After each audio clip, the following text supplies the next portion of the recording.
안녕하세요. 비욘디 정다영입니다. 지난 시간에 무릎 인공관절 수술에 대한 전반적인 이야기를 나눠봤는데요. 이번 시간에는 지난 시간에 예고해드렸다시피 이제 인공관절 수술에 대해서 조금 오해와 편견, 그리고 또 그 이후에 수술 이후에 이 재활법까지 간략하게 소개를 해드릴까 합니다.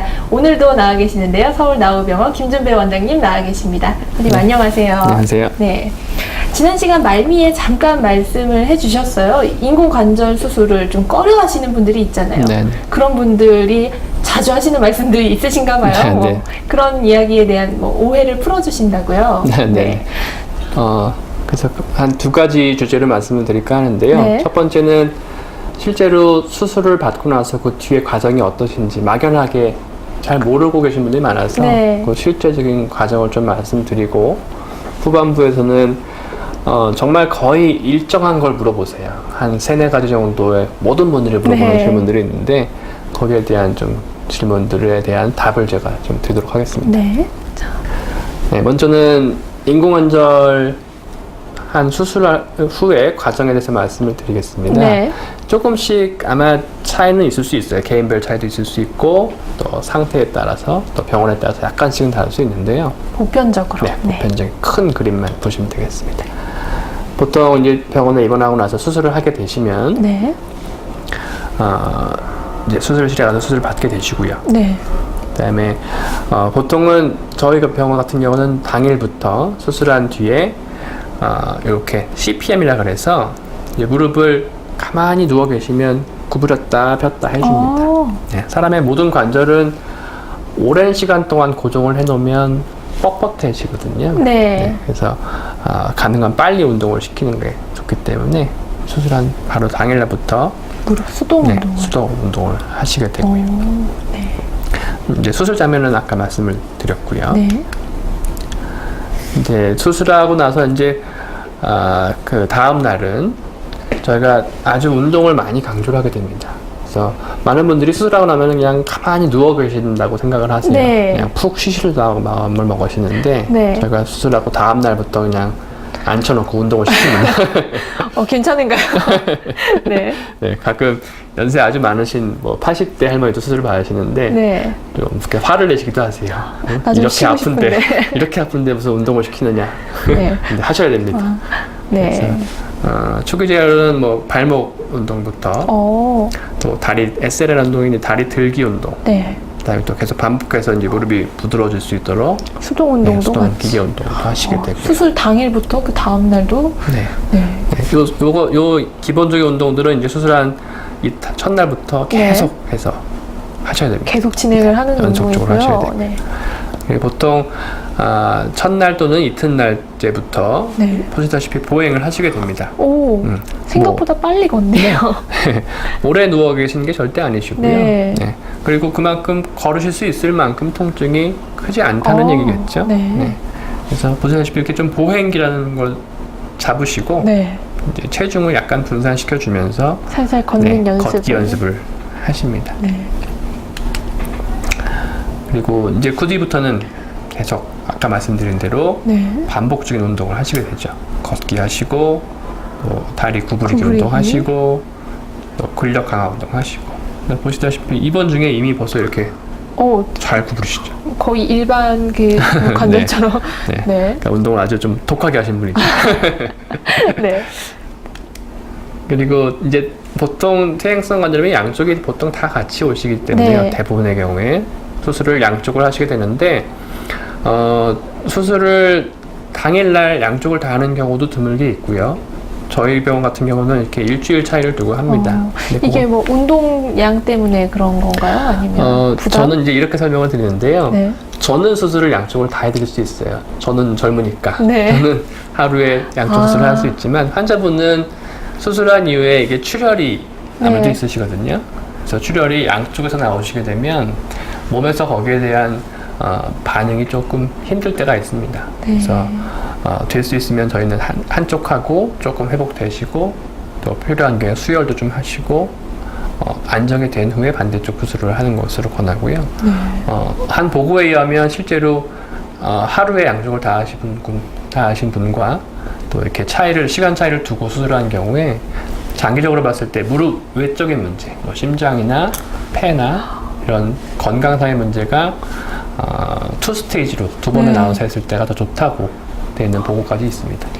환자분을 위해서 네, 그렇죠. 한쪽을 네. 이렇게 그러면 그 다음도 또 똑같이 그 다음은 진행이 똑같이 되는 진행이 거겠네요. 되겠죠. 네, 동일하게. 네, 동일하게 걷는 연습, 또 네. 근력 강화 운동, 네. 또 구부리는 운동 하시게 되겠죠. 그러면 이번부터 그 수술 양쪽 무릎 수술을 다 받았다고 가정을 하면은 이제 회복하고 퇴원하는 데까지 한 3주 정도 걸린다고 생각하시면 네, 되는 건가요? 빠르면 아주 빠른 경우가 3주시고요. 네, 네, 조금 보통은 저희가 이제 수술한 흉터가 있어서 거기 이제 꼬맸을 거 아니에요? 네. 그걸 꼬매는 실밥을 뽑는 게 제거하는 것이 한 2주 정도 뒤에 합니다. 네. 그래서 그거를 다 뽑고 가시면 뽑고 한 딱 이때쯤 한 달. 퇴원하시겠죠. 네, 그래서 그렇네요. 수술하시면 대략 3주 내지 4주 정도 생각하시면 될 것 같습니다. 뭐 이번에 딱 바로 퇴원 이런 건 아니지만 그 네. 크기나 이 위험도는 없지만 이 수술의 크기를 생각했을 때는 그렇게 긴 시간은 아니에요. 그렇습니다. 봤을 네. 때. 뭐 정도? 환자분이 통증을 좀 잘 견디시는 분이 계세요, 실제로. 네. 어떤 분은 되게 예민하신 반면에 그런 분들은 수술하고 한 5일 내에도 퇴원하시는 경우도 드물게 있습니다. 기본적으로 이제 환자의 상태에 따라서 좀 그렇죠. 차이는 있지만 이제 평균적으로 한 평균적인 거 3주에서 한 말씀을 달 드리고. 정도 생각을 하시면 될 것 같고요. 네. 이 인공관절은 병원에서 의사가 해주는 것도 물론 있지만 본인의 의지가 굉장히 중요하세요. 재활 때문에. 재활 의지요. 네. 네.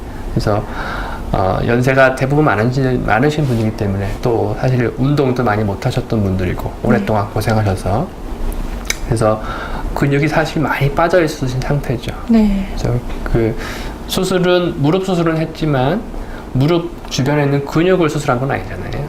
그 근육은 자기의 의지로 키우셔야 돼요. 그래서 수술의 결과에 정말 영향을 주는 것 중에 큰 부분이 재활과 관계가 있습니다. 그래서 사실은 수술할 마음이 있으시면 재활에 대한 의지도 강력하게 가지고 시작하시길 네. 권합니다. 재활의 의지를 좀 강력하게 기억을 해주셔야 될 것 같고요. 네, 두 번째는 아까 잠깐 말씀드린 것처럼 물음표가 나왔네요. 네. 네. 많은 분들이 궁금해하시는 것들, 그러니까 인공관절을 해야 될 상황에 이르렀을 때 이제 수술을 하시자고 권했을 때 묻는 질문들이 거의 공통되세요. 그거에 대해서 하나씩 좀 말씀을 드리고자 합니다. 네. 아픈가요? 네. 네, 뭐 이런 가장 질문. 많이 물어보시겠죠. 네. 얼마나 아픈가요? 아프신가요? 네. 견딜 수 있나요? 네. 그 아픈 거 못 참는데 왜? 네. 사실 실제로 그게 무서워서 못하는 분들 굉장히 많으세요. 네. 그렇죠. 주변에서 일단 들으시고. 수술이니까 네. 엄청 아프다던데 이런 얘기 한마디만 맞습니다. 들어도 맞습니다. 겁이 나서 못해요. 네. 네. 자녀분들은 하시라고 막 권유하고 네, 아프니까 그냥 하시라고 네. 하는데 환자분은 주변에서 또 무서워서 못하죠. 네. 통증이 실제로 심한가요? 통증이 없을 수는 없죠. 네, 아까 그렇죠. 잠깐 보셨겠지만 이제 우리 살도 절개가 되고 또 뼈까지 깎아내고. 깎아야 되기 때문에 통증이 많은데요. 이따가 말씀드리겠지만 여러 가지 방법들로 통증들을 조절할 수 있습니다. 네. 그다음에 두 번째 가장 또 많은 질문이 흉터가 네, 흉터 남으니까요. 얘기시죠. 네. 아무래도 다리가 노출이 되는 부위이기 때문에 네. 흉터가 좀 보기 흉하지 않은지 그런 얘기도 많이 질문을 하시고 그게 싫기 때문에 또 하기 싫다는 분도 가끔 계시고 네. 뻗정다리는 지난 시간에도 살짝 이야기를 해주셨어요. 네. 이게 잘 안 접힌다고, 이게 접히는 각도가 좀 좁다고 해야 되나요? 그렇죠. 네. 우리 지금 이렇게 의자에 앉아있을 때 네. 보시면 한 90도 정도 그렇죠. 직각 정도 구부리시잖아요. 되는데. 그러니까 이게 만약에 90도까지는 안 되면 사실 생활에 많이 불편하세요. 네. 우리가 계단 내려갈 때 한 100도, 120도 정도 구부러져야 되고요. 또 이렇게 의자에 앉으려면 90도는 해야 되고 네. 그래서 사실 구부리는 각도가 부족하면 생활에 불편한 건 사실입니다. 근데 보통 뻗정다리라고 하면 한 60도, 그러니까 한 이 정도까지밖에 안 되는 경우를 얘기하는데요. 그런 경우가 있어서는 안 되겠죠. 그리고 그러네요. 실제로 수술한 뒤 이런 경우는 아주 드문, 거의 없다고 보셔도 네. 되겠습니다. 네. 오래 쓰나요? 저도 네. 비슷한 질문을 계속 드렸네요. 네. 네. 그래서 이제 인공 관절이라는 말에 이미 인공이라는 게 들어가니까 그렇죠. 사람들이 딱 생각하시기에 얼마나 쓰는지 궁금해 하시죠. 또 예. 주변에서 많이 들으셨고 네. 그래서 그거에 대해서 좀 설명을 드리겠습니다. 네. 네, 그래서 첫 번째 이제 통증에 대해서 말씀을 드리면 계속 발전 중에 있는 분야입니다. 이게 통증을 관리하는 분야. 이게 네. 정형외과뿐만 아니라 뭐 암을 치료하시든 어떤 다른 수술 받았을 때 이제 통증에 대한 그 연구들이 많이 이루어지면서 이제 멀티모달이라고 해서 이전 같으면은 이제 아픈 뒤에 아프다고 환자가 말씀을 하시면 주사를 드리고 네. 이런 식이었다면 지금은 수술 전부터 통증에 대한 대책을 세우고 들어갑니다. 오. 예를 들어서 수술 전날부터 네. 이제 어떤 약을 쓰고 또 수술 중에는 어떤 약을 쓰고 수술 후에는 어떤 약을 쓰고 이렇게 네. 하게 되고요. 한 조사를 발표가 나온 적이 있는데요. 인공관절을 했을 때 환자분들이 가장 걱정하는 게 무엇인지를 네. 설문조사를 해서 발표하신 적이 있어요. 네. 근데 통증이 의외의 결과였습니다. 네. 그래서 랭킹 4위까지가 다 다 통증이네요. 통증에 대한 얘기. 끝나고 아프지 않을까? 네. 그 이후에 아프지 않을까? 네. 그만큼 환자분들이 통증에 대해서 많이 걱정을 하신다는 네. 걸 얘기하는 거겠죠. 무섭잖아요. 그래서 말씀드린 것처럼 이제 수술 후만 통증 치료를 하는 것이 아니라 전이랑 수술 중에도 네. 하시네요. 그렇죠. 네. 수술 전부터 저희가 좀 불안하지 않게 또 수술 전부터 통증을 좀 미리 조절할 수 있게 약을 쓰고 또 수술 중에는 보시면 물론 마취도 여러 가지 방법이 있겠고요. 또 수술 중에 그 일종의 국소마취제를 주사를 해줌으로써 가장 통증난 것이 가장 초반기에 많잖아요. 네.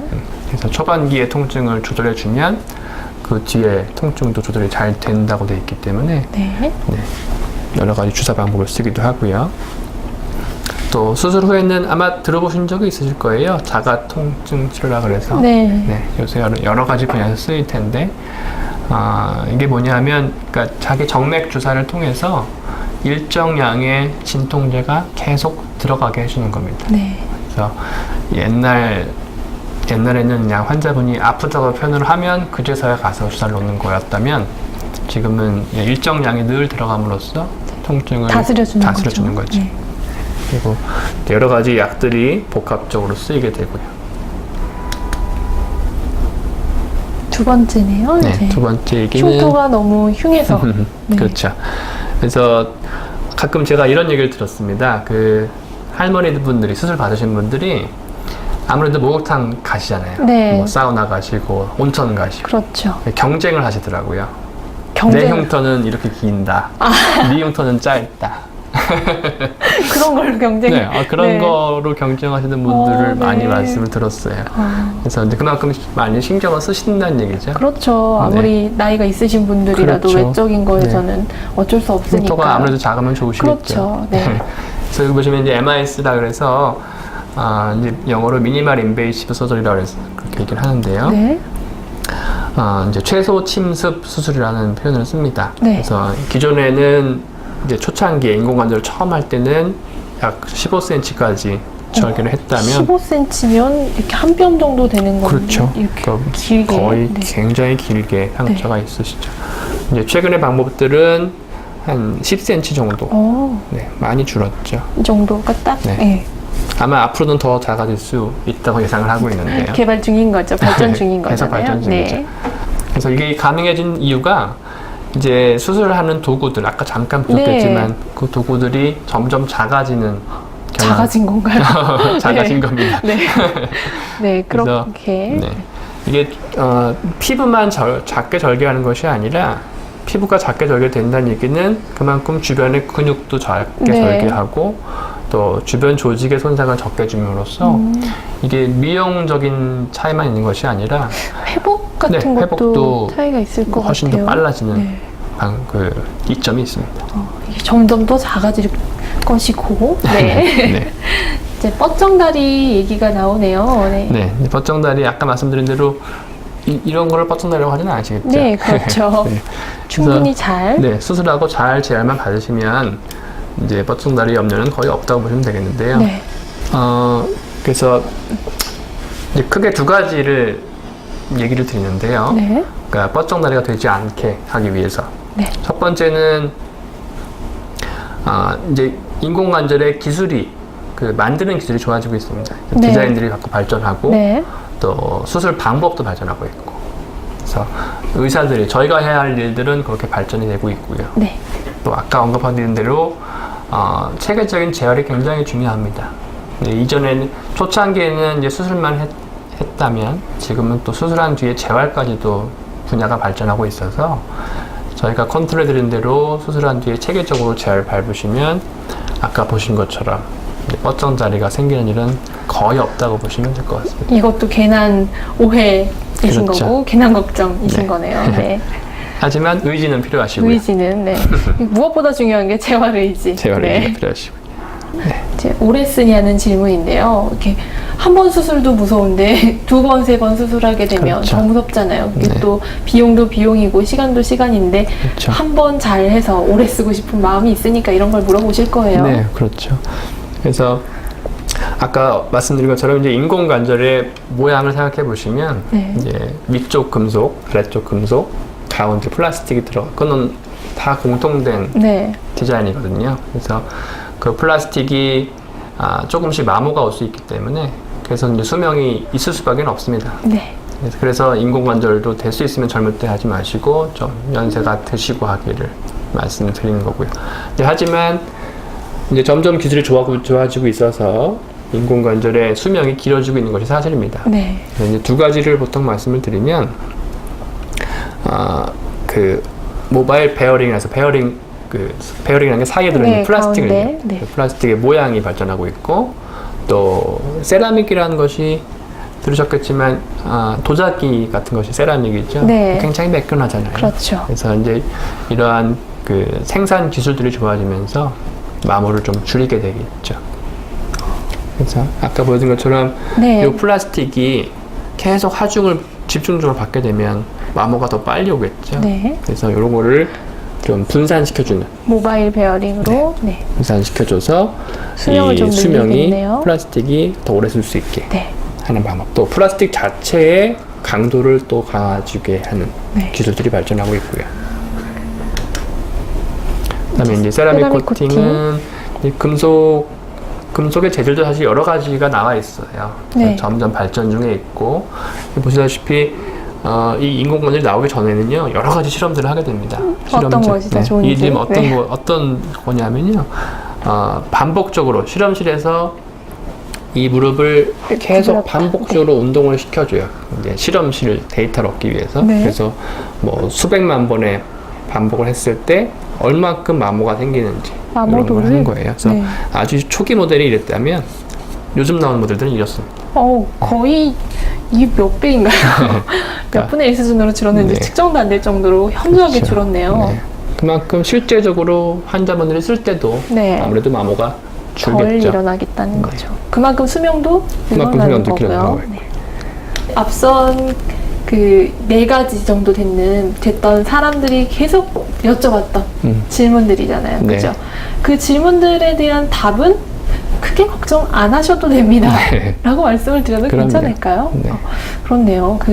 무엇보다 중요한 건 아까 말씀하셨듯이 재활 의지. 네, 재활 중요한 의지와 거. 네. 또 저희 의사와 환자분의 관계가 사실 굉장히 중요한 것 같아요. 네. 제가 경험을 해보면 환자분과의 신뢰가 쌓여 있으면 환자분도 잘 따라오시고 저희도 또 치료를 더 잘하게 되고. 네. 그만큼 기술도 발전하고 있고 또 우리 의사분들의 실력도 늘어나고 있으니까 이제 인공관절 수술을 받아야 될 정도로 퇴행성 관절염이 심하신데도 그냥 참고 있으시는 분들이 아직까지 계실까봐 네. 네. 이 영상을 보신 분들이라면 조금 걱정을 떨쳐버리시고 인공관절 수술을 택하시는 게 좋을 것 같아요. 이게 무조건 택하라는 말씀은 아니고요. 그렇죠. 네. 단계별로 이제 좀 진단을 받아보시고 치료를 해보셨을 때 안 되시는 경우라면 그 최후의 순간까지 왔는데도 망설이시는 분들이 꽤나 많으시겠죠? 네. 제가 보기에는 안타까울 때가 많죠. 네. 그리고 너무 늦춰주시면, 예를 들어서 연세가 너무 많아지면 다른 문제 때문에 수술을 못 하실 수도 있어요. 건강상의 문제 때문에 그렇죠. 오히려 수술할 수 있는 그 신체적 네. 요건이 안 된다는 말씀이시죠. 그러면 또 삶의 질, 아까 그렇죠. 말씀하신 것처럼 네. 그렇죠. 이 인공관절 수술이 그냥 관절에만 국한되는 게 아니라 정말 삶의 질과도 연관이 되어 있다는 네. 생각이 굉장히 많이 연관이 드네요. 많습니다. 네. 삶의 질은 무릎 관절에서부터. 네. 오늘도 좋은 말씀 감사드리고요. 이 영상을 보신 많은 분들이 이 무릎 관절 수술에 대한 좀 두려움과 걱정을 떨쳐버리셨을 것 같습니다. 선생님 오늘 좋은 말씀 너무 감사합니다. 고맙습니다. 감사합니다.